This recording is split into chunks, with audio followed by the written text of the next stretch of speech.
Hello everyone, my self Deepak Kumar. तो स्वागत है आप सभी का हमारे यूट्यूब चैनल दीपक एडू सेंटर पे। तो आइए आज हम समझते हैं क्लास 9 के पॉलिनोमियल के लेक्चर नंबर 5 जो कि है रिमाइंडर थ्योरम। और आज की इस वीडियो में हम क्या करेंगे, रिमाइंडर थ्योरम और उस पर बेस्ड जितने भी जिस टाइप के क्वेश्चन बनते हैं उन सभी टाइप के क्वेश्चन को सॉल्व करेंगे। ठीक है ना। तो चलिए स्टार्ट करते हैं वीडियो को। देखिए कह रहा है कि रिमाइंडर थ्योरम, देखिए जो रिमाइंडर थ्योरम है वो बेसिकली क्या करता है, किसी भी अगर देखो किसी भी पॉलिनोमियल को किसी दूसरे पॉलिनोमियल से डिवाइड करते हैं तो कुछ ना कुछ रिमाइंडर तो आएगा ही। तो ये रिमाइंडर थ्योरम क्या बताता है, रिमाइंडर थ्योरम सिर्फ और सिर्फ रिमाइंडर बताएगा। ठीक है ना। यानी एक पॉलिनोमियल को दूसरे पॉलिनोमियल से डिवाइड करेंगे तो जो रिमाइंडर आएगा उस रिमाइंडर को लगाने के लिए भाई एक ही रूल तो हमें पता ना कि वो क्या है, लॉन्ग डिवीजन मेथड है। लेकिन रिमाइंडर थ्योरम ये कहता है कि लॉन्ग डिवीजन न लगा करके भी हम क्या करते हैं, रिमाइंडर फाइंड कर सकते हैं। लेकिन हाँ सिर्फ और सिर्फ रिमाइंडर। तो समझते हैं क्वेश्चन, पहले देखो पहले क्वेश्चन समझते हैं कि रिमाइंडर एक्चुअल में कैसे फाइंड किया जाएगा। ठीक है ना। तो एक क्वेश्चन लिखते हैं कि if x square minus 5x plus 6 ऐसे लिख लो, फाइंड रिमाइंडर when 3x पे cube minus 5x square plus 6x minus 2, छोटा सा रहते इतना, 5x square plus 6x minus 2 is divided by x minus 2। ये देखिए हम क्वेश्चन क्लियर है, हमने लिख दिया find the reminder when 5x square plus 6x minus 2 is divided by x minus 2। Okay solve करते हैं। तो बताइए रिमाइंडर फाइंड करने के लिए अब तक हमें क्या रूल पता है, बस एक ही रूल पता है ना, वो भी क्या है, लॉन्ग डिवीजन मेथड है। तो हम लॉन्ग डिवीजन मेथड से इसका रिमाइंडर फाइंड करते हैं। उसके बाद तब हम रिमाइंडर थ्योरम लगाएंगे और देखेंगे कि कैसे हम रिमाइंडर फाइंड करेंगे। ठीक है ना। तो पहले हम लॉन्ग डिवीजन लगाते हैं, यानी x माइनस 2 से हम डिवाइड करेंगे और 5x square minus plus 6x minus 2 को। ओके देखिए यहाँ पर x यहाँ पर 5 है ना, तो हम 5 से मल्टीप्लाई करेंगे हो जाएगा 5, और यहाँ पर x स्क्वायर है तो हमें x से मल्टीप्लाई करेंगे तो हो जाएगा x स्क्वायर। अब माइनस 2 से भी तो मल्टीप्लाई करना पड़ेगा, तो माइनस प्लस माइनस और 2 5 जा 10x। ओके ये प्लस है तो माइनस और ये माइनस है तो प्लस, ये कैंसिल हो गया। और यहाँ पर देखो एक प्लस है दूसरा प्लस, दोनों प्लस है ना, दोनों सेम साइन, तो सेम साइन क्या होते हैं, ऐड होते हैं। तो 10 और 6 कितना हो गया, 16x माइनस 2। ठीक है ना। अब देखिए अगला टर्म्स आ गया 16x और यहाँ पर ओनली x है, तो अगर हम प्लस 16 से मल्टीप्लाई करते हैं तो 16x हो जाएगा और 16 गुना हो जाएगा माइनस 32। ये प्लस है तो माइनस करेंगे और यहाँ पर माइनस है तो प्लस करेंगे, ये कैंसिल हो गया।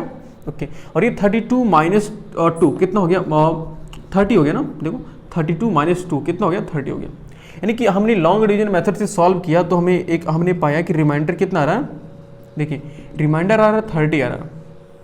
ओके अब क्या करते हैं, अब इसी को हम लॉन्ग डिवीजन से लगाते हैं। कैसे लगाते हैं, देखिए एक काम करते हैं, देखिए जो हमारे पास 5x स्क्वायर, देखिए इसको हम एक नाम px नाम दे देते हैं, कोई दिक्कत है, बिल्कुल नहीं। क्यों, क्योंकि हम किसको एक पॉलिनोमियल है तो है ना, हम इस पॉलिनोमियल को कुछ नाम दे सकते हैं। तो इस पॉलिनोमियल को हमने x नाम px नाम दे दिया, तो 5x square plus 6x minus 2।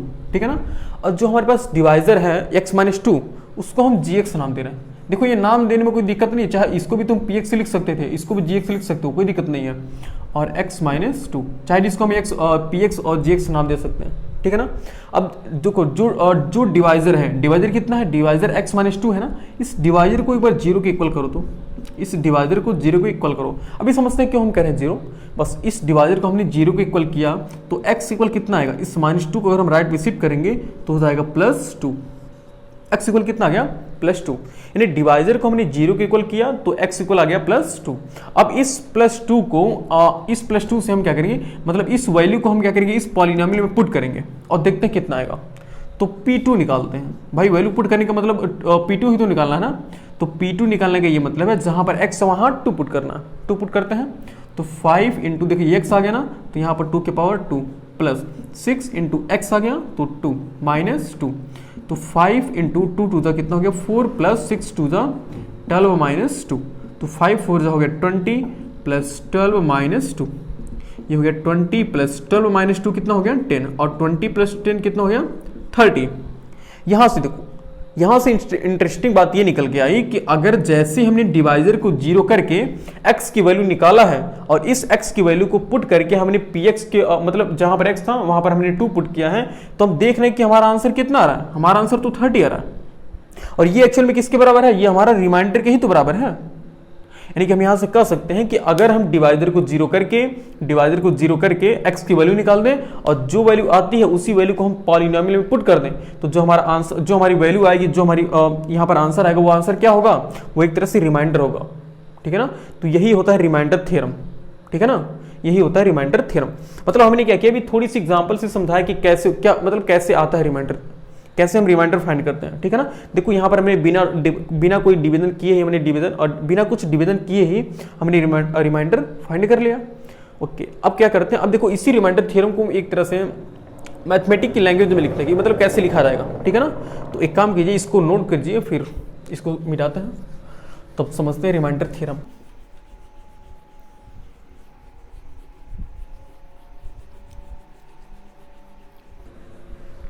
देखिए रिमाइंडर थ्योरम समझते हैं क्या होता है। देखिए ऐसे लिख लो, let P x be a polynomial. हमने मान लिया कि पी एक्स क्या है, एक पॉलिनोमियल है, and alpha be a real number, alpha be a real number. देखो रियल नंबर का मतलब कांस्टेंट से है, याद रखना, रियल नंबर का मतलब यहां पर कांस्टेंट से है। हमने मान लिया कि if p x be a polynomial, हमने मान लिया कि एक पी एक्स एक पॉलिनोमियल है, and x minus x be a real number, और एक्स क्या है, real number, and if px is divided by, if px is divided by किससे, if px is divided by x minus alpha, then the remainder, अभी समझा रहे अच्छे से, then the remainder is p alpha।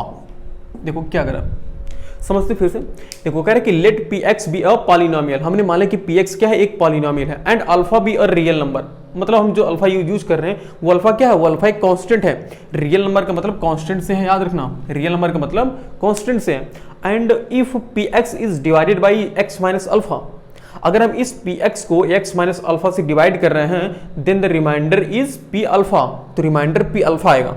समझते कैसे, देखो कह रहा है कि पी एक्स हमारे पास एक पॉलिनोमियल है और इसको हमें किससे डिवाइड करना है, इसको हमें डिवाइड करना है एक्स माइनस अल्फा से। समझो, अगर पी एक्स हमारे पास एक पॉलिनोमियल है, इसको अगर हम एक्स माइनस अल्फा से डिवाइड करें तो रिमाइंडर कितना आ रहा है, तो हमारा रिमाइंडर, देखो हमारा रिमाइंडर कितना आ रहा है, रिमाइंडर कह रहा है कि पी अल्फा आएगा, ये कह रहा है। हमें क्वॉशिएंट और क्वॉशिएंट के बारे में कुछ नहीं कहा, बस हमें ये कह रहा है कि रिमाइंडर कितना है, पी अल्फा आएगा, कंफर्म है। अगर x माइनस अल्फा से डिवाइड कर रहे हो तो पी अल्फा ही क्या आएगा, पी अल्फा ही रिमाइंडर आएगा। और पी अल्फा का क्या मतलब है, यानी कि जहां पर देखो पॉलिनोमियल में जहां x है वहां कितना पुट करेंगे, हम अल्फा पुट करेंगे, तो वही हमारे क्या होगा, रिमाइंडर होगा। ठीक है ना, और अगर चाहो तो हम इसी को डिवीजन एल्गोरिथम से प्रूव भी कर देते हैं। देखो डिवीजन एल्गोरिथम क्या होता है, अच्छा ये स्टेटमेंट समझ में आ रहा है ना, देखो कह रहे कि P x be a polynomial and Q and alpha be a real number, ये अल्फा है, and alpha be a real number, ऐसे बना दो, alpha be a real number, if p x is divided by x minus alpha, यानी P x हमारे पास एक polynomial है, अगर इसको हम एक्स माइनस अल्फा से डिवाइड करना है तो रिमाइंडर कितना आएगा, रिमाइंडर पी अल्फा आएगा। ठीक है ना, और यहाँ पर क्वॉशिएंट के बारे में देखो कुछ नहीं कहा, तो क्वॉशिएंट को हम क्यू एक्स मान लेते हैं ना, क्वॉशिएंट को हम क्यू एक्स मान लेते हैं। हालांकि देखो क्वॉशिएंट के बारे में कुछ नहीं कहा, कि क्वॉशिएंट के बारे में रिमाइंडर थ्योरम कुछ नहीं बताता है कि क्वॉशिएंट क्या आएगा क्या नहीं आएगा, उसके बारे में इसके पास कोई इंफॉर्मेशन नहीं है। ठीक है ना, ओके समझते हैं। देखिए डिवीजन एल्गोरिथम क्या होता है, डिवीजन एल्गोरिथम होता है कि अगर डिवाइडेंड किसके इक्वल होता है, डिवाइडेंड इक्वल होता है डिवाइजर इनटू क्वॉशिएंट प्लस रिमाइंडर, ये होता है डिवाइजर इनटू क्वॉशिएंट प्लस रिमाइंडर। ये क्या होता है, ये हमारे पास डिवाइडेड इक्वल होता है, ये तो डिवीजन एल्गोरिथम है ना। प्रूफ करते हैं हम, कैसे प्रूफ हम ये करते हैं कि कैसे रिमाइंडर पी अल्फा होगा। ठीक है ना, देखो डिवाइडेड कितना है, डिवाइडेड है पी एक्स, डिवाइडेड है कितना, पी एक्स, डिवाइडेड है पी एक्स, और इसको हम किससे डिवाइड करें, देखो डिवाइजर कितना है, डिवाइजर आ रहा है हमारा x माइनस अल्फा, हम x माइनस अल्फा से इसको डिवाइड कर रहे हैं, तो क्वॉशिएंट कितना आ रहा है, क्वॉशिएंट कह रहा है QX आएगा, तो क्वॉशिएंट के बारे में कुछ इंफॉर्मेशन नहीं दी है तो इसको QX से लिख लो, प्लस रिमाइंडर हमें देखो रिमाइंडर इतना पी अल्फा आना चाहिए ना, तो हमें यही तो निकालना है कि पी अल्फा कैसे आएगा, इसको पी अल्फा लिख लो ऐसे, इसको मतलब ये रिमाइंडर ना, तो रिमाइंडर को रिमाइंडर ही रहने दो, रिमाइंडर ही रहने दो, ठीक है ना। तो हमें इसी रिमाइंडर की वैल्यू चाहिए। तो हम क्या कर रहे हैं कि जब पी एक्स कोई एक पॉलिनोमियल है, अगर उसको एक्स माइनस अल्फा से डिवाइड करेंगे तो रिमाइंडर कितना आएगा, रिमाइंडर पी अल्फा आएगा ना। तो जहां एक्स है वहां अल्फा पुट करो, तो जहां जहां एक्स है वहां हम अल्फा पुट कर रहे हैं। ओके, देखो तो ये हो गया पी अल्फा, यहाँ पर एक्स है ना, तो यहाँ पर भी हम अल्फा पुट कर रहे हैं इक्वल। देखो यहाँ भी एक्स है ना, तो यहाँ भी हम अल्फा पुट कर रहे हैं, अल्फा माइनस अल्फा इंटू यहाँ क्यू एक्स। देखो यहाँ भी एक्स आ गया ना, यहाँ भी अल्फा पुट करो plus reminder, plus reminder. Okay, तो ये हो गया पी अल्फा प्लस इक्वल, देखिए ये है अल्फा माइनस अल्फा। अच्छा, अल्फा माइनस अल्फा होगा कितना, 0, और 0 में हम किसी भी नंबर से मल्टीप्लाई करते हैं तो वो कितना होता है, 0 होता है भाई। अगर अल्फा माइनस अल्फा ऐसे लिख लो, 0 इंटू क्यू एक्स, एक लाइन और लिख लेते हैं, प्लस रिमाइंडर।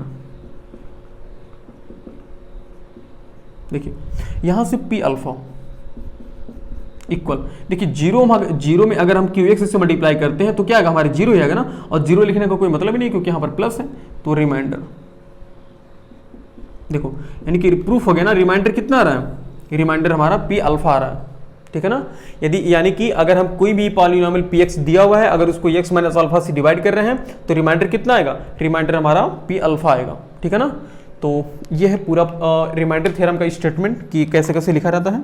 अब इसी को क्या करते हैं, इसी को हम अगले क्वेश्चन मतलब इसी बेस पर हम क्या करते हैं, क्वेश्चन को लगाते हैं कि कैसे हम फाइंड करेंगे, ठीक है ना। तो एक काम कीजिए, आप इस क्वेश्चन इस स्टेटमेंट को पूरा अच्छे से नोट कर लीजिए, फिर मिटाते हैं।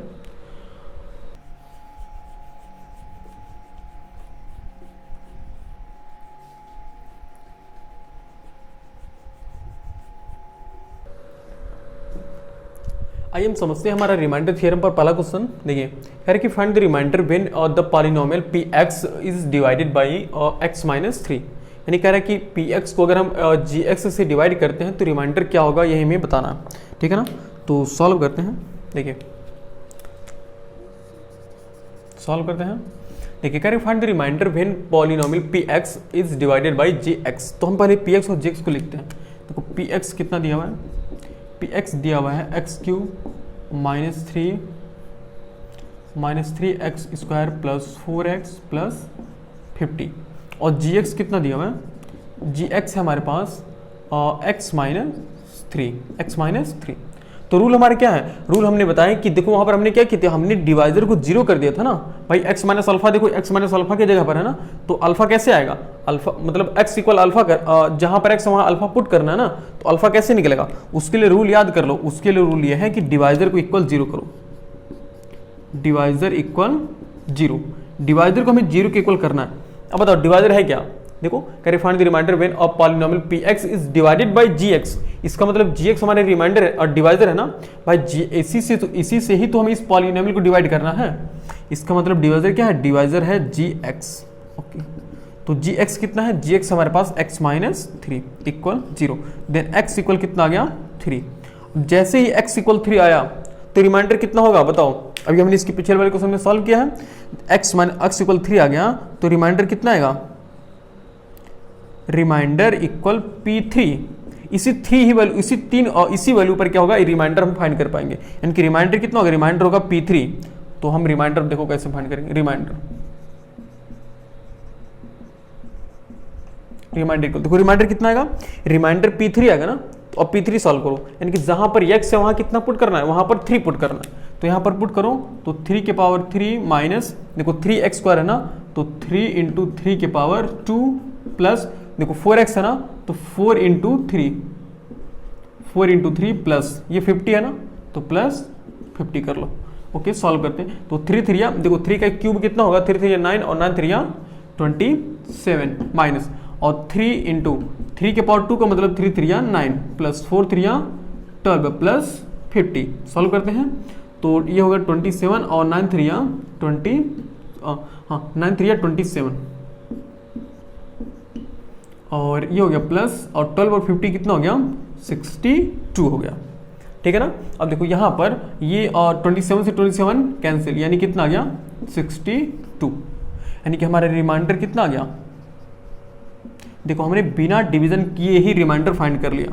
देखो रिमाइंडर थ्योरम क्या बताता है, रिमाइंडर थ्योरम बिना किसी पॉलिनोमियल को लॉन्ग डिवीजन से सॉल्व किए बिना ही हम रिमाइंडर बता सकते हैं। यानी कि रिमाइंडर देखो कितना आ गया, 62 आ गया। अब अगर चेक करना चाहते हो कि सर हमारा आंसर सही है नहीं सही है, तो उसके लिए क्या करो, मतलब एक लॉन्ग डिवीजन सॉल्व करके चेक कर लेते हैं कि हमारा आंसर सही है कि नहीं है, थोड़ा सा सेटिस्फैक्शन मिल जाएगा, है ना। देखते हैं, क्योंकि सर सेटिस्फैक्शन मिलना जरूरी है, क्योंकि सर ऐसा तो लग नहीं रहा कि सर आंसर आ जाएगा हमारा 50 पर। हम रिमाइंडर से चेक कर लेते हैं भाई, लॉन्ग डिवीजन तो है ही हमारे पास रिमाइंडर फाइंड करने के लिए, सॉल्व करते ही चेक कर लेते हैं। एक्स से मल्टीप्लाई करो, थोड़ा हम जल्दी जल्दी करेंगे, एक्स स्क्वायर होगा एक्स पावर 3 माइनस 3 से मल्टीप्लाई करेंगे तो 3x की पावर 2 होगा, प्लस तो माइनस, प्लस है माइनस है तो प्लस, कैंसिल हो गया। और यहाँ माइनस ये प्लस है, दोनों सेम है, ये भी कैंसिल हो गया ना, बहुत अच्छी बात है। 4x प्लस 50 आ गया, ठीक है।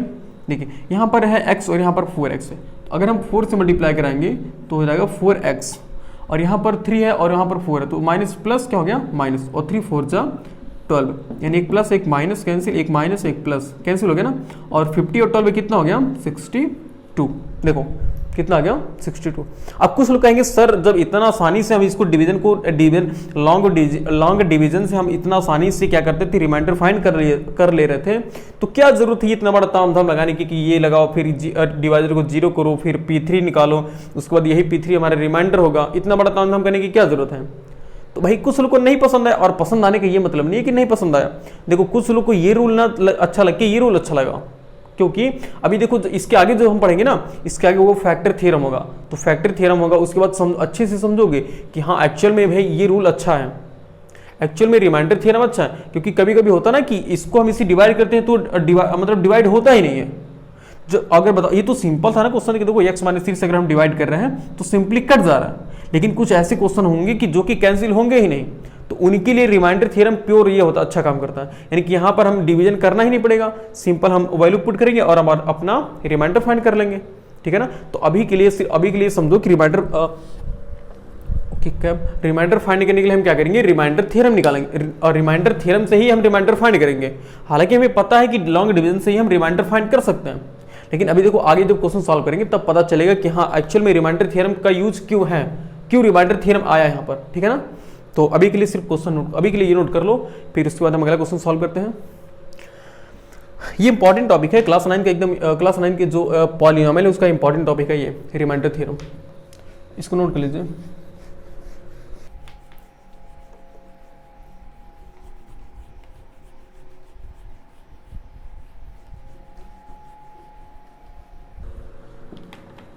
आइए हम सॉल्व करते हैं आज का हमारा दूसरा क्वेश्चन रिमाइंडर थ्योरम पर। कह रहा है कि find the reminder when the polynomial px is divided by और gx इक्वल x प्लस 1/2। तो पहले क्वेश्चन को देखो, पहले क्वेश्चन को समझने क्वेश्चन को पढ़ते वक्त ये समझ लो कि डिवाइजर और डिवाइडेड है क्या। अच्छा वैसे भी बताओ, देखो जो बड़ा होगा वो क्या होगा, डिवाइडेड होगा, और जो छोटा होगा वो क्या होगा, डिवाइजर होगा। यानी कि हम यहाँ से चेक कर पा रहे हैं कि gx क्या है, gx हमारा एक डिवाइजर है। तो सॉल्व करते हैं। देखिए पहले px लिख लो, px है क्या, px हमारा डिवाइडेड है ना, यानी कि 2x की power 3 plus 3x square minus 11x और माइनस 3, और उसके बाद लिखते हैं gx कितना दिया हुआ है, gx है x प्लस 1/2। देखिए जिसकी डिग्री बड़ी होती है वो क्या होगा, डिवाइडेड होगा ना भाई। अब ऐसा थोड़ी कि बड़े में से छोटा, बड़े वाले को हम छोटे वाले से डिवाइड करेंगे, छोटे वाले को ही तो बड़े वाले से डिवाइड करते हैं ना। यानी देखिए अब इसमें डिवाइजर कितना, इसमें डिवाइजर x प्लस 1/2 है ना, तो ऐसे लिखो। रूल क्या है, रूल यह है कि डिवाइजर को हम 0 करते हैं, डिवाइजर को हम किसके 0 के इक्वल करेंगे, और वहां से हम x की वैल्यू फाइंड करेंगे, ठीक है ना।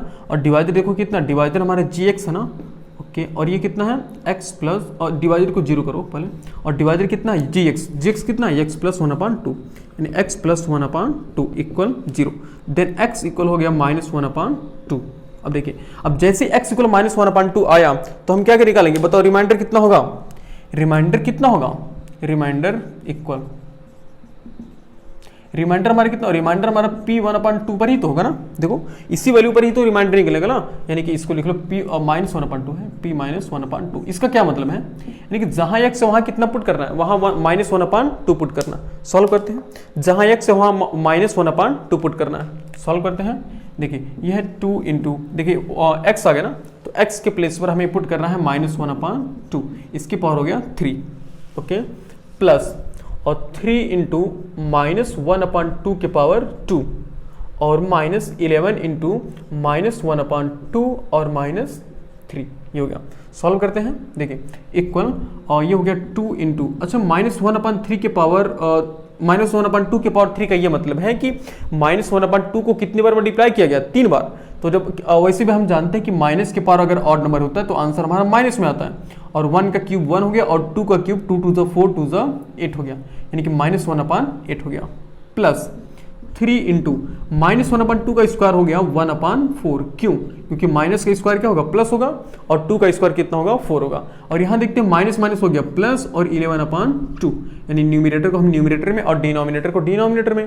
तो यहाँ 11 को हम 1 से मल्टीप्लाई करेंगे, अपन 1 कर देंगे, तो 3 और 2 को हम 1 से मल्टीप्लाई करेंगे, ओके, और -3 आ गया। ओके, अब सॉल्व करते हैं। देखिए यहाँ पर -1/8 है, अच्छा बोलो 2 1 2 और 2 4 8 हम कर सकते हैं ना, बिल्कुल कर सकते हैं। ये हो गया -1/4 और प्लस, देखो ये कितना हो गया 3/4, सही है, ओके, और ये प्लस 11/2 -3। सॉल्व करते हैं। अब देखिए सबके एक काम करते हैं ना, इसके अपन भी 1 करके एलसीएम ले लेते हैं सबका। तो एलसीएम हम लेंगे, कितना होगा, 4 आएगा ना, देखो एलसीएम 4 4 2 1 का एलसीएम कितना आएगा, 4 ही आएगा। तो 4 से 4 क्या हो गया, कैंसिल, यानी कि हो गया -1 प्लस 4 से 4 कैंसिल, ये हो गया 3 प्लस 2 2 4 और 11 2 22 माइनस 1 4 4 और 4 3 12। ओके, अब सॉल्व करते हैं। देखिए और तो देखो 22 और 3 ये दोनों क्या है, प्लस में ना, इन दोनों को ऐड कर लो। तो 22 प्लस 3 कितना हो गया, 25 माइनस, देखो -12 और -1 ये दोनों क्या है, माइनस है ना, इसलिए इन दोनों को ऐड कर लो। तो -12 और 1 कितना हो गया, -13 डिवाइडेड बाई 4, यानी कि, और 25 - 13 हम करेंगे, कितना होगा, ये होगा 12 होगा ना, बिल्कुल होगा भाई, देख लो 12 2 24, हाँ 12 ही आएगा, और अपान 4, यानी इसको डिवाइड कर लो, कितना आएगा, इसको डिवाइड कर लेंगे तो 3 आएगा, यानी कि रिमाइंडर हमारा कितना आ गया, ये रिमाइंडर हमारा 3 आ गया। देखिए अब अगर सोचो, एक मिनट देखो, अगर हम इसको लॉन्ग डिवीजन से सॉल्व करते हैं ना, तो x प्लस जब 1/2 को हम इसे डिवाइड करते हैं तो हमारा थोड़ा डिवीजन करने में बड़ी प्रॉब्लम हो जाती है, क्योंकि देखो यहाँ पर 1/2 है तो बार बार फ्रैक्शन में आता, और बार बार फ्रैक्शन को हमें मल्टीप्लाई करना पड़ता, सब्ट्रैक्शन करना पड़ता, एडिशन करना पड़ता। तो उससे अच्छा देखो हमने लॉन्ग डिवीजन से बच गए अच्छे से, एकदम सिंपल। हमने क्या किया, जहाँ पर x था वहाँ -1/2 पुट करके हमने रिमाइंडर फाइंड कर लिया, ठीक है ना। तो देखो कितना सिंपल क्वेश्चन है, कितना इंटरेस्टिंग क्वेश्चन है, इसको भी नोट कर लिए, फिर इसको मिटाते हैं और अगला क्वेश्चन सॉल्व करते हैं। अब इसके बाद जो भी क्वेश्चन आएगा ना, वो थोड़ा अच्छा क्वेश्चन आएगा, ठीक है ना। तो टेंशन फ्री के बाद समझते रहो, वीडियो देखते रहो, समझते रहो।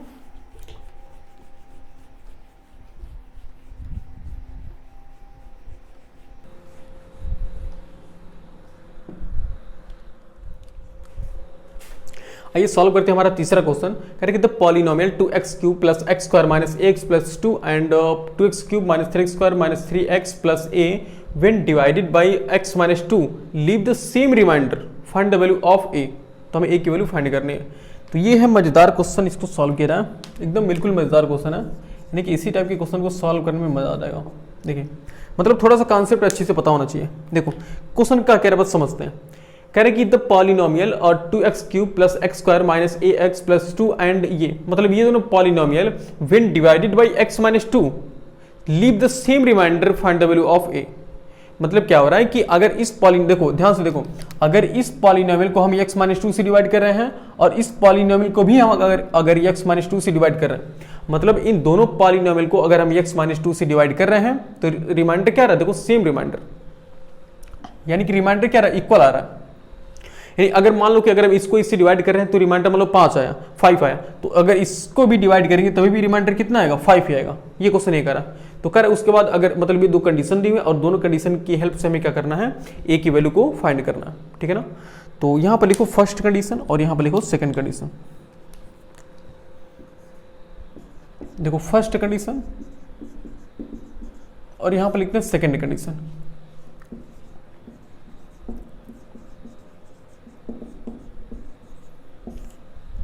देखिए फर्स्ट कंडीशन में क्या दिया हुआ है, एक काम करते हैं और दोनों के लिए ऐसे लिखते हैं। देखिए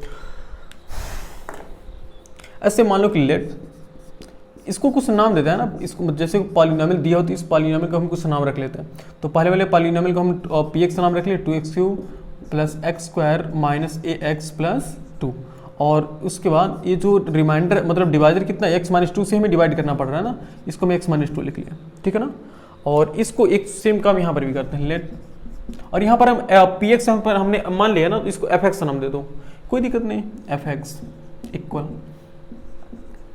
2x³ minus 3x square minus 3x plus A, और इसको जी एक्स नाम दे दो, कितना, x माइनस 2। भाई यहाँ पर भी तो डिवाइजर कितना है, x माइनस 2 ही है ना, यानी दोनों पॉलिनोमियल को जब इससे डिवाइड किया जा रहा है, यानी कि ये क्या है, दोनों पॉलिनोमियल के लिए डिवाइजर ही तो है ना। ओके, अब और क्या करा है कि देखो लीव द सेम रिमाइंडर, यानी कि रिमाइंडर कितना आ रहा है, इक्वल आ रहा है, यानी अगर हम यहाँ पर रिमाइंडर निकालें और यहाँ पर रिमाइंडर निकालें तो दोनों रिमाइंडर क्या आना चाहिए, इक्वल आना चाहिए ना। ओके, तो यहाँ भी रिमाइंडर निकालते हैं, और रिमाइंडर निकालने के लिए रूल क्या है, रूल यह है कि डिवाइजर को हमें जीरो करना पड़ता है, याद रखना, डिवाइजर को हमें जीरो के इक्वल लिखना पड़ता है, और डिवाइजर कितना है, डिवाइजर है हमारा जी एक्स इक्वल जीरो, तो x minus 2 equal zero, then x equal आ गया 2, x इक्वल कितना आ गया 2। अब बताओ जब x इक्वल 2 आ गया तो रिमाइंडर कितना होगा, सोचो रिमाइंडर कितना होगा, रिमाइंडर तो हमारा P2 ही होगा ना, बिल्कुल सही जवाब, यानी कि रिमाइंडर कितना होगा, P2 होगा।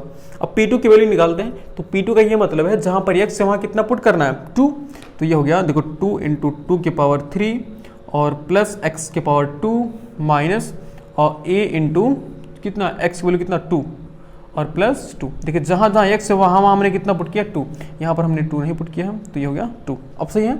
ओके, तो देखो 2 के पावर 3 का मतलब कितना, 2 2 जा 4 2 जा 8, और 8 2 जा कितना हो गया 16 प्लस, और 2 2 जा हो गया 4 माइनस, ये हो गया 2 को हम a से मल्टीप्लाई करेंगे 2a और प्लस 2, तो देखो 16 4 20 मतलब 16 4 20 और 20 तो कितना हो गया 22, यानी कि 22 माइनस 2a, ये हमारे कितना है, ये भी हमारा क्या है, रिमाइंडर है। ये रिमाइंडर कब आया है, रिमाइंडर फर्स्ट कंडीशन से है ना, यानी फर्स्ट कंडीशन को हमने सॉल्व किया है तो रिमाइंडर 22 माइनस 2a आया है, ठीक है ना। अब सेकंड कंडीशन से भी हम रिमाइंडर फाइंड करते हैं, सॉल्व करते हैं यहाँ भी रिमाइंडर, यानी कि रिमाइंडर यहाँ पर भी कितना आएगा, यहाँ पर भी रिमाइंडर फाइंड करने के लिए हमें डिवाइजर को जीरो करना पड़ेगा, डिवाइजर इक्वल जीरो, और डिवाइजर कितना है, जी एक्स है equal zero, then g x कितना बताओ, x minus 2 equal zero, then x equal आ गया 2। अब जैसे ही x इक्वल 2 आया तो हमारा रिमाइंडर कितना होगा, रिमाइंडर हमारा P2 होगा। ओके, तो रिमाइंडर हमारा है P2। ओके, तो रिमाइंडर P2 यानी कि P2 कैसे निकलेगा, यानी कि जहां पर x वहां कितना पुट करना है, अच्छा यहाँ पर P2 नहीं होगा, F2 होगा ना, क्यों, क्योंकि यहाँ पर जो हमने पॉलिनोमियल माना वो fx माना है ना, तो पॉलिनोमियल मतलब रिमाइंडर कितना होगा, F2 होगा, और यहाँ पर हमने px माना था इसलिए रिमाइंडर कितना हुआ, P2 हुआ, ठीक है ना। यहाँ पर हमने fx माना था इसकी वजह से ये F2 होगा। ओके, सॉल्व करते हैं, तो जहाँ पर x वहाँ 2 पुट करना है, तो ये हो जाएगा देखो 2 इंटू 2 के पावर 3 माइनस ऑफ, और 3 इंटू एक्स के प्लेस पर 2 इंटू 2 के पावर 2 माइनस 3 इंटू 2 प्लस ए। ओके, सॉल्व करते हैं, देखिए 2 के पावर 3 का मतलब 2 2 जा 4 2 जा 8 और 8 2 जा 16, ये हो गया 16 माइनस, देखो 2 2 जा 4 और 4 3 जा 12 माइनस, और 3 2 जा 6 प्लस ए। सॉल्व करते हैं, तो 16 और देखो 16 ऐसे लिख लो माइनस, देखो ये दोनों सेम साइन है ना, तो सेम साइन को ऐड कर लो, तो 12 6 कितना हो गया 18 और प्लस ए, ये देखो माइनस और प्लस 16 माइनस 18 कितना हो गया -2 प्लस ए, ये भी क्या हमारा, ये भी हमारा रिमाइंडर है, ये भी हमारा रिमाइंडर है, ठीक है ना। यानी कि हमने देखो फर्स्ट कंडीशन से और सेकंड कंडीशन से दोनों से हमने रिमाइंडर फाइंड कर लिया ना, देखो फर्स्ट कंडीशन और सेकंड कंडीशन दोनों से हमने रिमाइंडर फाइंड कर लिया। अब बताओ जब दोनों से हमने रिमाइंडर फाइंड कर लिया उसके बाद हमें क्या क्वेश्चन क्या करता कि लीव द सेम रिमाइंडर, यानी कि दोनों सेम रिमाइंडर लीव करें मतलब छोड़ रहे हैं, दे रहे हैं, यानी कि दोनों की दोनों इक्वेशन क्या पॉलिनोमियल सेम रिमाइंडर दे रहे हैं। अब सेम रिमाइंडर का ये मतलब है ये वाला भी रिमाइंडर इस वाले रिमाइंडर क्या होना चाहिए, इक्वल होना चाहिए, यानी कि ऐसे लिखेंगे यहाँ पर, देखो यहाँ पर लिखेंगे according to the question, according to the question, तो क्वेश्चन के अकॉर्डिंग, देखो क्वेश्चन के अकॉर्डिंग क्या होना चाहिए, क्वेश्चन के अकॉर्डिंग दोनों रिमाइंडर सेम होना चाहिए ना, यानी कि 22 माइनस 2a इक्वल होना चाहिए और किसके -2 प्लस a। अब देखो ये हमारा इक्वेशन किस में बन गया, a के वेरिएबल में बन गया ना, तो इस a को राइट में शिफ्ट कर लो और इस 22 को राइट मतलब इस a को लेफ्ट में और इस 2 को इस 22 को राइट में और इस a को लेफ्ट में, तो इस एरो को बनाओ मत, देखो -2a, इस ए को इधर करोगे क्या होगा, माइनस ए होगा, इक्वल यह है -2 तो राइट में है ही। अब इस 22 को अगर हम राइट में ले जाएंगे तो क्या होगा, -22, यानी कि -2 या -a कितना हो गया, -3a इक्वल और माइनस हो गया 24, माइनस माइनस क्या हो गया, कैंसिल, यानी a इक्वल कितना आ गया हमारा, a इक्वल आ गया 24 डिवाइडेड बाई 3, यानी a इक्वल हमारा आ गया 3 8 जा 24, यानी a इक्वल हमारे कितना आ गया 24। देखो तो मीन्स जहाँ पर ये था कि जो कह रहा था कि लीव द सेम रिमाइंडर, यानी कि हमने फर्स्ट कंडीशन से और सेकंड कंडीशन से दोनों से हमने रिमाइंडर फाइंड कर लिया। उसके बाद कह रहा है कि लीव द सेम रिमाइंडर, यानी कि दोनों सेम रिमाइंडर दे रहे हैं, यानी कि दोनों का रिमाइंडर सेम है, तो हमने दोनों के रिमाइंडर को सेम कर लिया, यानी कि इक्वल कर लिया, तो वहां से हमें a की वैल्यू मिल गई। ठीक है ना। तो देखो कितना इंटरेस्टिंग क्वेश्चन था, और इसको नोट कर लो। फिर एक लास्ट क्वेश्चन लगाते हैं आज का, तो इसको नोट कर लीजिए, फिर इसको मिटाते हैं।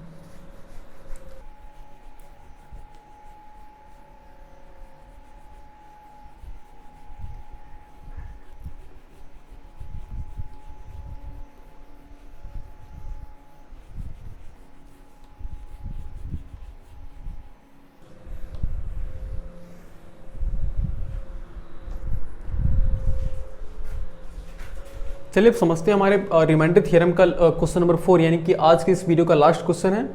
कह रहे हैं कि if p x equal 2x³ minus 11x² minus 4x plus 5 and g x equal to x plus 1 so that g x is not a factor bracket में मल्टीपल ऑफ पी एक्स। तो समझते हैं क्या क्वेश्चन कह क्या रहा है, पहले क्वेश्चन के हर एक वर्ड को समझते हैं। देखो कह रहे कि if p x and g x इतना मतलब इतना दिए हुए, देखो पी एक्स दिया हुआ है, एक मिनट मार्कर कहाँ गया,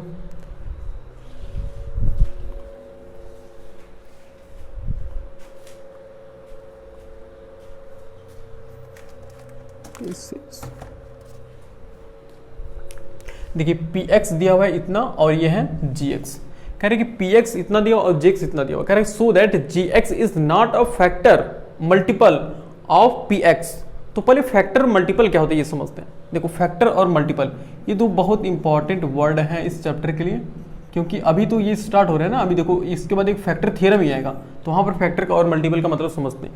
देखो फैक्टर और मल्टीपल दोनों का सेम मतलब है।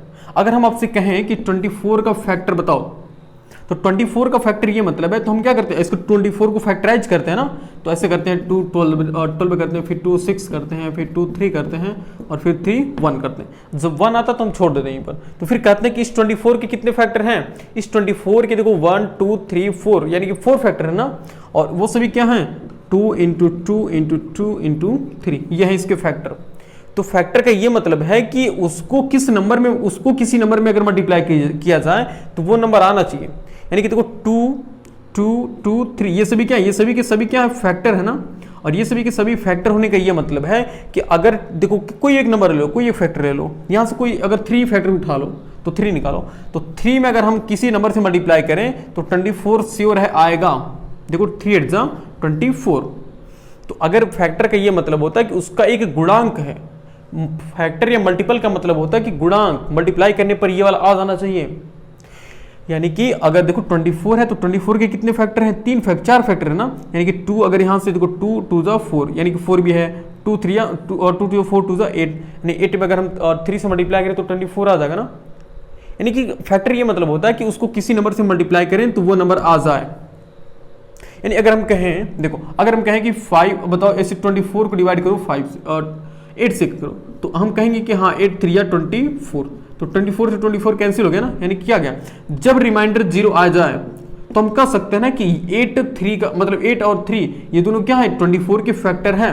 यानी कि अगर हम 8 और 3 को मल्टीप्लाई करेंगे तो 24 आएगा, कंफर्म है, समझते को। अगर मान लो कि इसे 5 और यह 22 है, तो हम क्या करेंगे 5 4 जा 20 करेंगे, यहाँ पर 2 आ गया। तो क्या 5 से हम डिवाइड करने पर 5 से इस 24 को 22 को डिवाइड करने पर हमारे रिमाइंडर 0 आ गया? नहीं आया। इसका मतलब यह है कि अगर हम 5 को 4 से मल्टीप्लाई करेंगे तो 22 नहीं आएगा। जब 22 नहीं आएगा तो हम कह सकते हैं कि 5 और 4 इस 22 के फैक्टर नहीं है। जब रिमाइंडर 0 आएगा तभी तो हम कह सकते हैं ना कि दोनों फैक्टर हैं। दोनों को मल्टीप्लाई करने पर बीच वाला डिवाइडेंड कब आएगा? जब रिमाइंडर 0 आएगा तभी तो आएगा ना। जब तक रिमाइंडर 0 नहीं आएगा तब तक हम इस 5 और 4 को हम मल्टीपल या फैक्टर नहीं कर सकते। ठीक ठीक है ना। तो मल्टीपल और फैक्टर होने के लिए रिमाइंडर कितना होना चाहिए, रिमाइंडर 0 होना चाहिए, समझ रहे हो। एक एग्जांपल और समझ लो, ऐसे मान लो कि हमारे पास है 7 ऐसे और यहाँ पर है 45 है, तो हम क्या डिवाइड करो, तो 7 4 जा 7 6 जा 42 हो गया ना। ओके, कितना आ गया, 3 आ गया। अब बताओ, इसका मतलब ये है कि अगर हम 45 को अगर हम 7 से डिवाइड करें तो क्या कभी कैंसिल होगा, कभी नहीं कैंसिल होगा। इसका ये मतलब है कि 7 45 का कोई फैक्टर नहीं है, यानी कि अगर हम 7 में किसी भी नंबर से मल्टीप्लाई करें तो 45 नहीं आने वाला, कभी भी नहीं आने वाला है। तो इसीलिए हम कहते हैं कि ये 7 इस 45 का एक फैक्टर नहीं है। अच्छा बताओ, फैक्टर कब होता, जब रिमाइंडर 0 हो जाता ना। 0 होने का मतलब क्या, यानी कि यहां पर भी अगर 42 होता ऊपर भी तो 6 7 42 करके यहां भी कैंसिल कर लेते हैं। तब हम कह सकते थे कि हाँ 7 का अगर हम टेबल पढ़ेंगे 6 टाइम्स तो 42 आ जाएगा, इसका मतलब रिमाइंडर 0 आ जाएगा। तो हम कह सकते थे कि 7 और 6 इस 42 के 2 फैक्टर हैं, तो इसलिए यहां पर 45 आने की वजह से ये फैक्टर नहीं है, ठीक है ना। तो वही करना, तो यहां से समझ गया ना कि फैक्टर और अच्छा फैक्टर मल्टीपल दोनों का सेम ही मतलब है, चाहे फैक्टर कहो चाहे मल्टीपल कहो, सेम मतलब है। तो यहां से एक चीज याद रखो कि जब भी क्वेश्चन में फैक्टर या मल्टीपल कहे तो वहां से सोच लेना कि रिमाइंडर कितना आना चाहिए, रिमाइंडर 0 आना चाहिए। अगर रिमाइंडर 0 आता है तब वो फैक्टर है, अदरवाइज फैक्टर नहीं है, ठीक है ना। तो यानी इस क्वेश्चन से हमें ये समझ में आता है कि कहीं ना कहीं हमें क्या करना पड़ेगा, हमें रिमाइंडर को 0 लाना पड़ेगा। तो यही है फैक्टर का मतलब।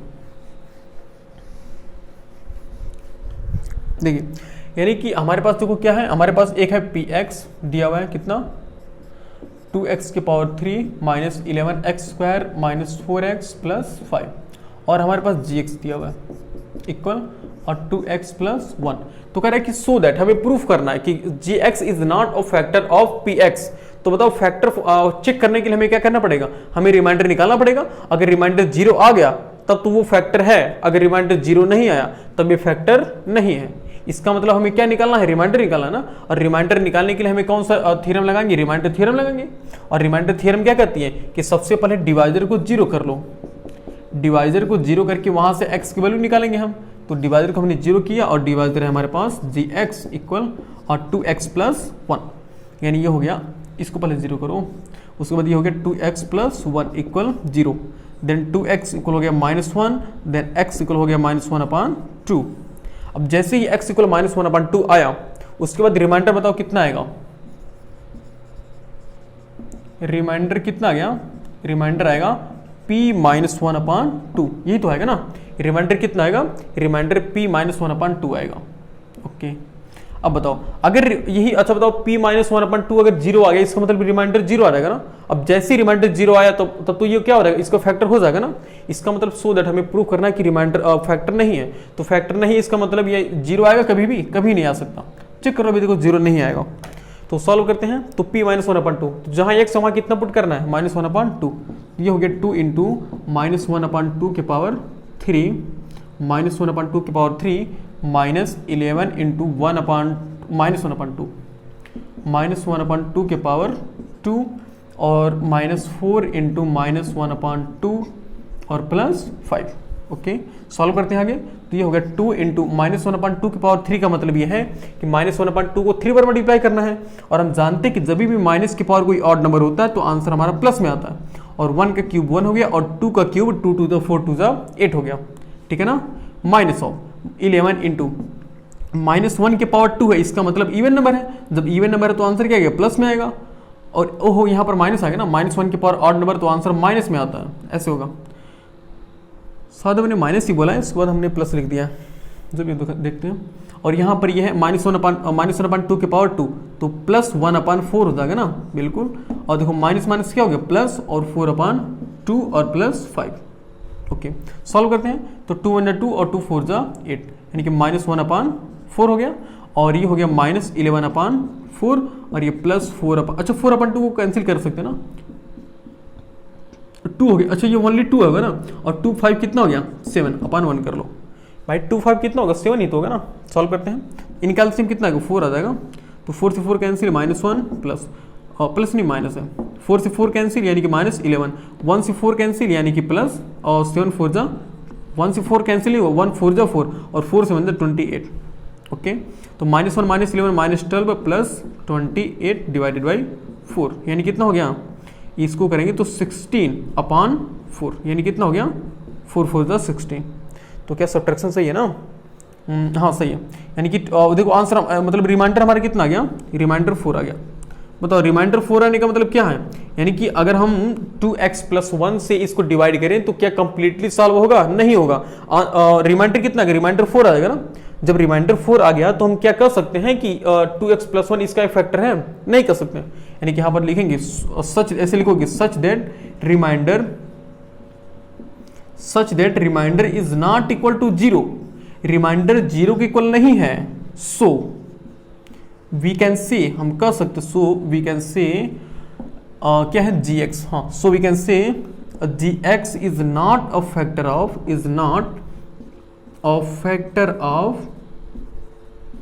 px। हम सो वी कैन से और gx is not a factor of px। ठीक है ना? तो समझ गया ना कि कैसे हम फैक्टर निकालेंगे। अगर रिमाइंडर बोलो, अगर यही रिमाइंडर अगर 0 हो जाता, देखो यही रिमाइंडर अगर 0 हो जाता तो हम तुरंत बोल देते ना कि हाँ रिमाइंडर 0 हो गया, इसकी वजह से ये इसका फैक्टर होगा। तो हमने वही लिखा है कि देखो रिमाइंडर 0 नहीं है, इसका मतलब फैक्टर नहीं है। अगर रिमाइंडर 0 हो जाता, इसका मतलब फैक्टर होता। ठीक है ना? तो यह है इंपॉर्टेंट क्वेश्चन, आज की वीडियो का लास्ट क्वेश्चन। ठीक है ना? तो आज के मतलब अब क्या कर देखना, रिमाइंडर थ्योरम पर जितने भी जिस टाइप के क्वेश्चन बनते हैं हमने सभी टाइप के लगभग लगवाई दिया है। और आपके लिए अपने रेफरेंस बुक से क्वेश्चन को सॉल्व कीजिए। जो भी कुछ प्रॉब्लम हो तो हमें कमेंट करके जरूर बताइए। और हाँ, अगर वीडियो आपको अच्छा लगे तो प्लीज़ लाइक कीजिए, शेयर कीजिए और अपने दोस्तों के साथ शेयर कीजिए। और अगर कोई प्रॉब्लम हो तो कमेंट करके बताइए, क्योंकि और हाँ, अगर वीडियो अगर पसंद आए तो ज़रूर लाइक कीजिए यार, क्योंकि वीडियो बनाने में काफ़ी मेहनत लगती है। तो वैसे भी देख लो, रात के लगभग 12 बज रहे हैं और 12 बजे वीडियो बनाया जा रहा है। तो मिलते हैं नेक्स्ट वीडियो मतलब किस वीडियो में, यानी कि रिमाइंडर थ्योरम तो हो गया। अब अगला वीडियो आएगा हमारा फैक्टर थ्योरम। ठीक है ना?